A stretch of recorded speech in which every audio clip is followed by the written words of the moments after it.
Olá, seja bem-vindo, bem-vinda. Com as eleições desse ano, nós teremos uma mudança do cenário nacional em relação aos deputados federais que partem daqui de Minas.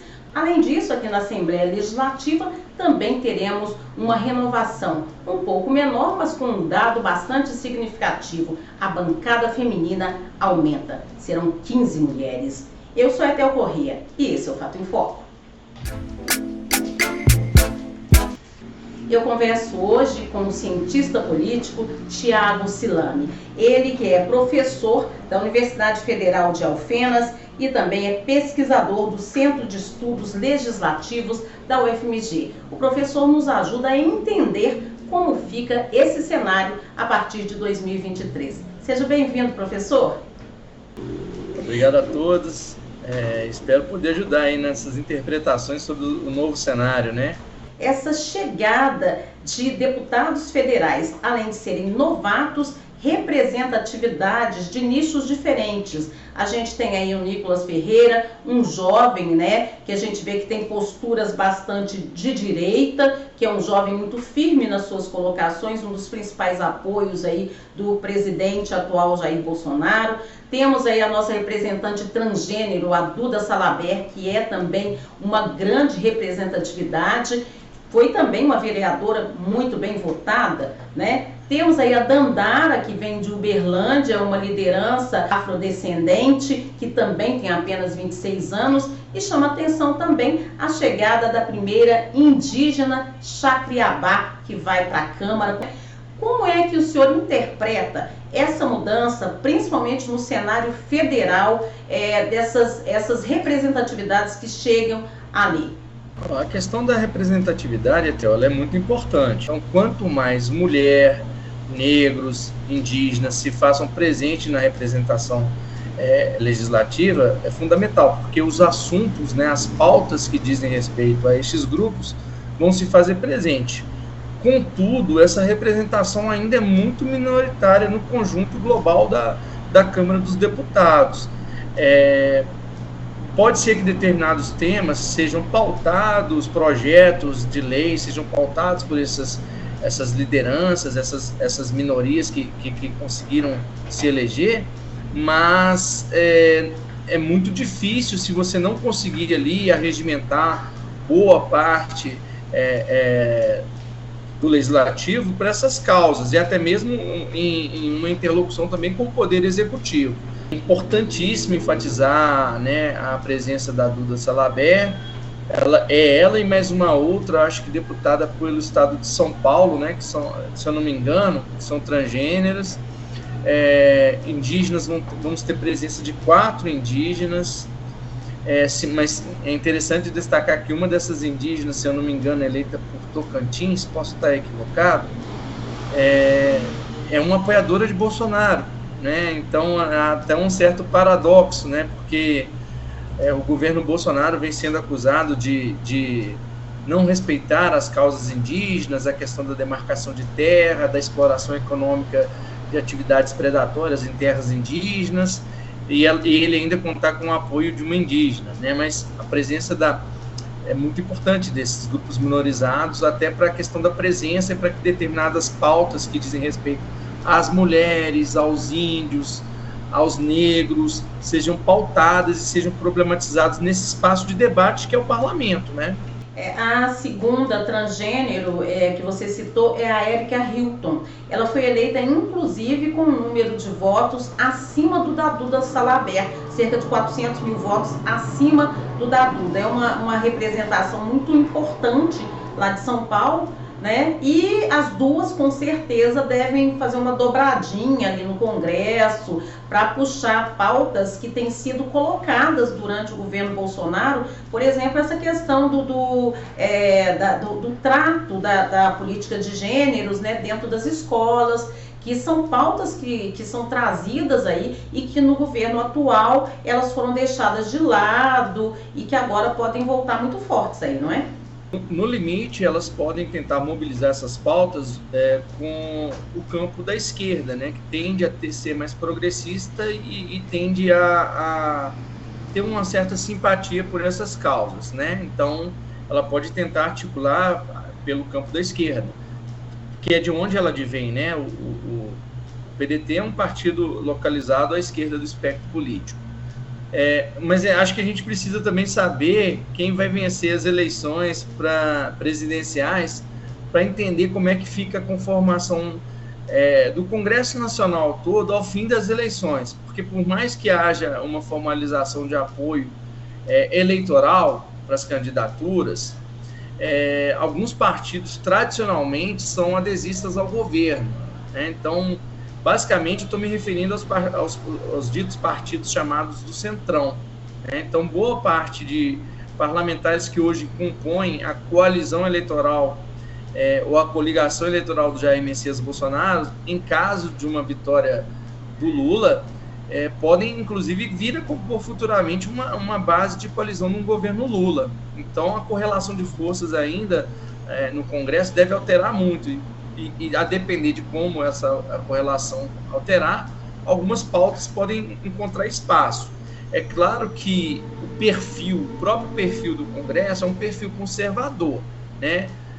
São a maioria de homens, brancos, héteros, cristãos, e isso às vezes pode impedir que determinadas pautas avancem, mas a gente precisa entender como é que vai ficar a conformação pós-eleição do segundo turno aí para o cargo de presidente. Isso até se Lula ganhar, por exemplo, muitas pessoas hoje que se colocam a favor do governo Bolsonaro porque ele é posição, podem passar para o outro lado, não é, professor? A característica dos partidos chamados de Centrão é justamente essa. Eles são partidos que eles vendem o seu apoio, né? Eles são caracterizados por serem fisiológicos, clientelistas, para usar um termo mais conhecido da população em geral. Então, se ele conseguir alguma forma de negociar, seja cargos, recursos, fatia do orçamento, ele adere ao governo de plantão, né? Essa é uma característica do Centrão. Até então, a gente não sabe se esse comportamento vai se manter, mas a gente brinca assim no limite, né? Aí governo, eu sou a favor, né? Então, a depender de como vai se estruturar essa competição entre Bolsonaro e Lula, pode ser que haja um rearranjo, inclusive, dos partidos que apoiam Bolsonaro. Agora, o fato, Theo, que eu acho que é importante a gente destacar, é que existem candidatos, né, deputados que foram eleitos, que têm um perfil ideológico muito forte, né? Por exemplo, o próprio, como você mencionou, o próprio Nicolas Ferreira, ele é um desses candidatos que foi eleito pelo PL e que tem ali uma lealdade canina, né, ao Bolsonaro. Então, algumas figuras, caso haja uma derrota do Bolsonaro, eu imagino que tendam a se concentrar em uma determinada agremiação política, e podem ser que, caso Lula seja o presidente, elas atuem de maneira mais concentrada em um determinado partido, né? Porque eu imagino, caso o Centrão repita o seu tipo de comportamento habitual, que ele tenda a aderir a uma coalizão no governo Lula. O Nicolas aí pode ser aquele ponto de o tendão de Aquiles do novo governo, caso o PL não leve a presidência, né? Na verdade, assim, o Nicolas, ele vem se cacifando politicamente, né? Ele cresce, a eleição dele para vereador já foi muito importante, assim, ele já tem bons números, né? Uma boa votação, e agora essa votação estrondosa para deputado federal. Na verdade, existe assim uma certa pauta de costumes, né, de valores que tem uma ressonância na sociedade, e um debate que não é feito de maneira, eu diria, honesta, né, com muita fake news, com muita desinformação, e que esse debate precisava ser feito de maneira mais séria e menos galhofeira, com a ideia da lacração e esse tipo de questão, né? Porque A questão do aborto é uma questão séria de saúde pública, que merece um debate mais aprofundado. A questão de gênero, né, de se ensinar educação sexual na escola, que não significa ensinar sexo para as crianças, passa longe disso, é uma questão de ensinar comportamento reprodutivo, métodos anticoncepcionais, comportamentos abusivos que remetem à violência sexual, falar desse tipo de coisa, né? Inclusive para a criança saber se ela está sendo ou não molestada, né? Que aquele tipo de contato ou de toque não é normal. Esse tipo de questão precisa ser discutida com uma maior seriedade e não na ideia da lacração. A discussão sobre famílias, né? A formação de famílias, superar a ideia de que família é a família heteronormativa, papai, mamãe, filhinhos, existem várias configurações de família, e que isso implica, por exemplo, na possibilidade ou não de adoção, de direitos civis que dizem respeito à transmissão de herança e coisas do tipo. Então, debates sérios precisam ser realizados na Câmara dos Deputados. E esse comportamento mais radicalizado, que apela para uma certa fanfarronice, para fake news, para desconstrução séria do debate público, eu acho que pouco contribui. Fake news que, por sinal, na verdade, prejudica aos dois lados, né? A fake news, ela leva a desinformação, na verdade, né? Então, quer dizer, quando um partido ou outro lança fake news, o outro contra-ataca com fake news, tudo isso é prejudicial ao processo, né, professor?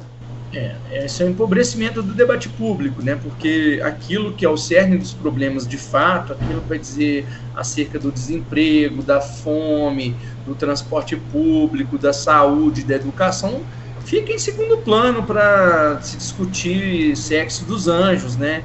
Se fulano ou ciclano é satanista ou não é, que é o debate que está na crista da onda. Isso não acrescenta nada e as pessoas precisam ter um entendimento minimamente de que quando a coisa beira o absurdo, é bem provável que seja mentira, gente. Então ter até uma forma de você se vacinar contra fake news, né? Então, quando uma coisa beira uma teoria da conspiração ou algo muito absurda, né? É bem provável que isso é mentira. Então a gente tem que estar atento para essas questões.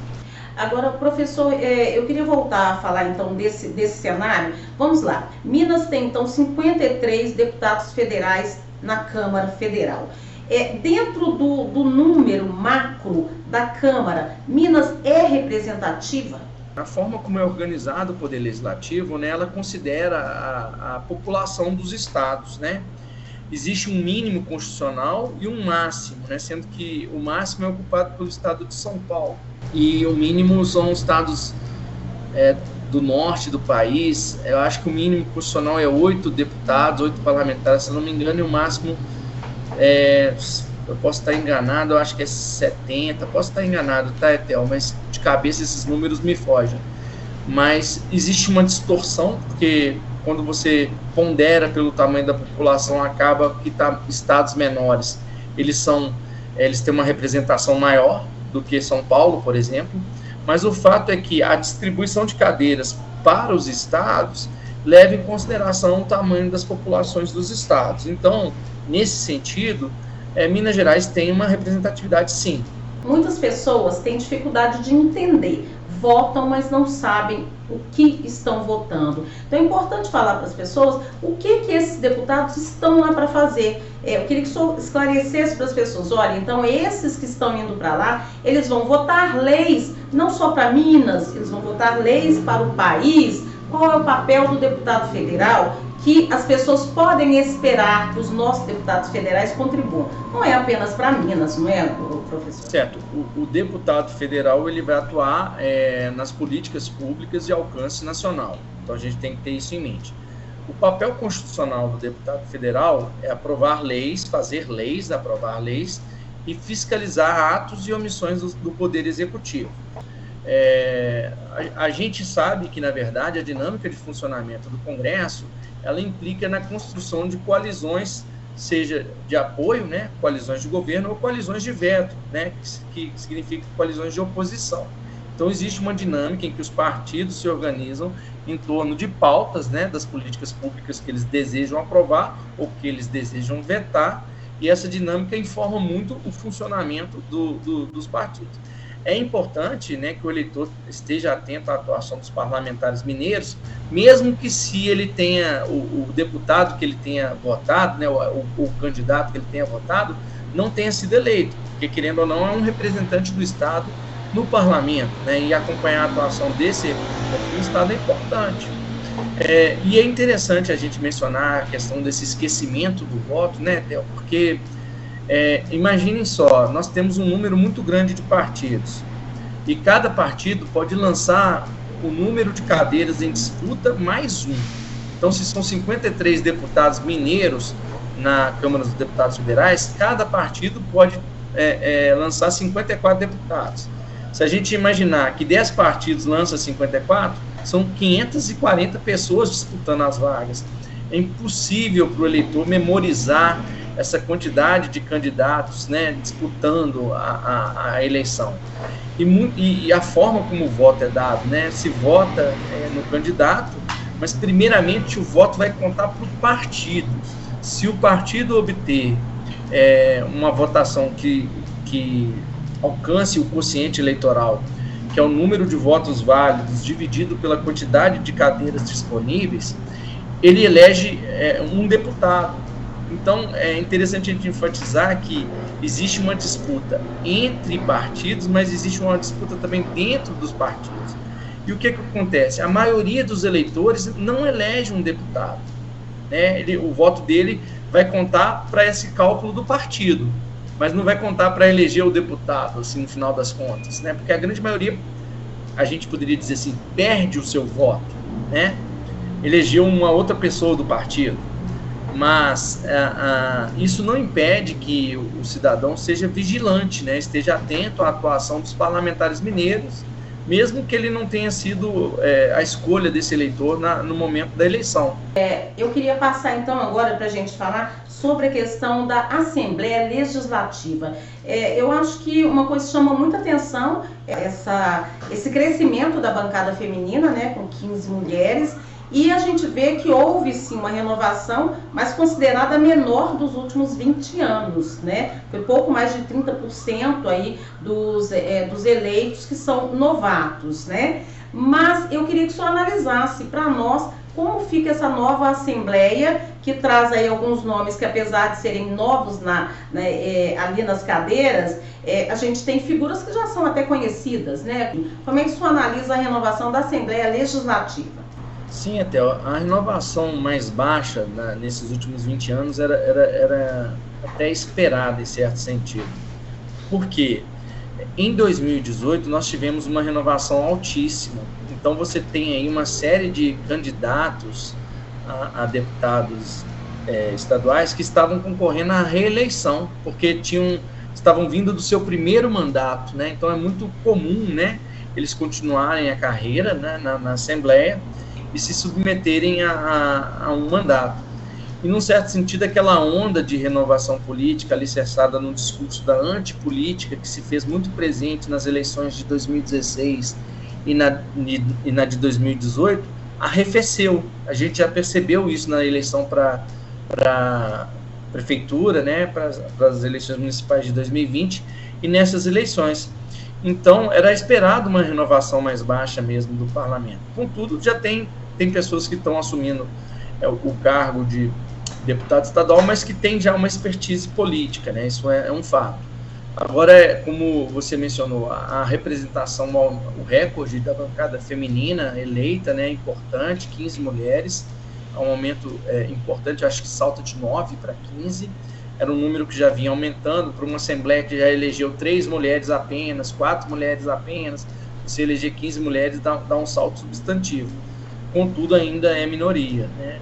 É a mesma situação ainda quando a gente analisa a Câmara dos Deputados Federais.